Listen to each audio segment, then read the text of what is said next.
दोस्तों नमस्कार। लोकतांत्रिक लोक राज्यम पार्टी के राष्ट्रीय अध्यक्ष अमित चौधरी।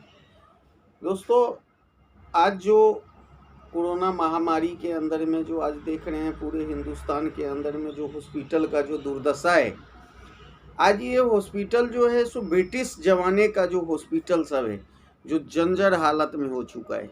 जो आज मरीज को किसी भी प्रकार की सही से ट्रीटमेंट नहीं किया जाता है और सरकार हाथ पे हाथ डाल करके बैठी हुई है।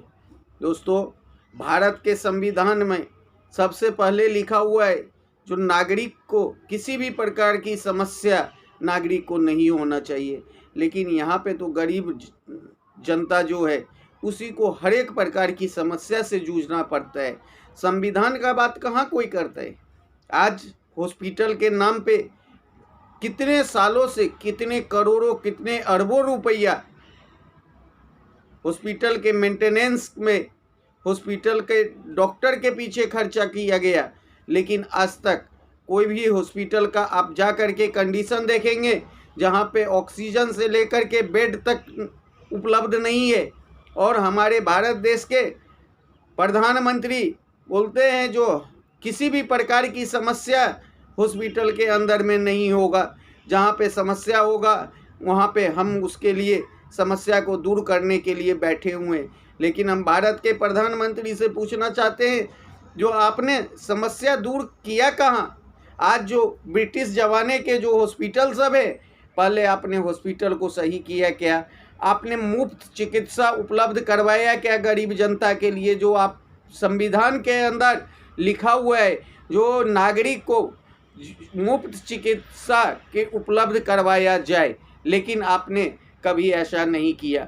जिधर जाओ आज गरीब जनता बेरोजगार हो चुका है, आज उसको रोजगार नहीं है, ऊपर से हॉस्पिटल का खर्चा उसके सर पे, परिवार का खर्चा। लेकिन सरकार कहाँ गया आपका भारत स्मार्ट सिटी जो बनाने जा रहे थे? आज स्मार्ट सिटी का आपका जुमलाबाजी सारे जनता समझ चुका है। जो सिर्फ आप बड़ी बड़ी बातें कर सकते हैं, स्मार्ट सिटी का आपने सपना दिखाया, लेकिन आपने कभी ये सोचा जो भारत के जो गरीब जनता है, पहले गरीब जनता हमारा जो है सो 2 वक्त की रोटी कैसे खाए, आपने कभी नहीं सोचा। आपने बड़े बड़े उद्योगपति के बारे में सोचा, बड़े बड़े बिजनेसमैन के बारे में सोचा जो वो कैसे करोड़ों से अरबोपति बने। बल्कि गरीब जनता पहले भी लाचार था, आज भी लाचार है और कल भी आप उसको लाचार ही बनाएंगे।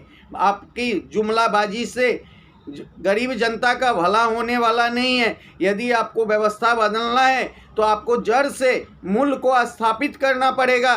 मैं प्रधानमंत्री से बताना चाहता हूं कि आप सबसे पहले हॉस्पिटल का जो जर्जर व्यवस्था है उस जर्जर व्यवस्था को आप सही कीजिए। हॉस्पिटल के अंदर जो ऑक्सीजन की कमी हो रही है संपूर्ण भारत देश में, उस ऑक्सीजन को जो आज ऑक्सीजन को उपलब्ध करवाइए। आज इंजेक्शन ब्लैक में मिल रहा है, ये काला बाजारी को रोकिए। आपको सारे जानकारी होते हुए भी आप गरीब के बारे में नहीं सोचते हैं। जब देखो घंटी बजाओ, जब देखो थाली बजाओ। आज ये कोरोना महामारी में जो जूझ रहे हैं गरीब जनता, आज उसके जिसके परिवार से जो बिछड़ गया है उसका परिवार को कौन देखेगा? उसके परिवार में आपने सोचा है क्या?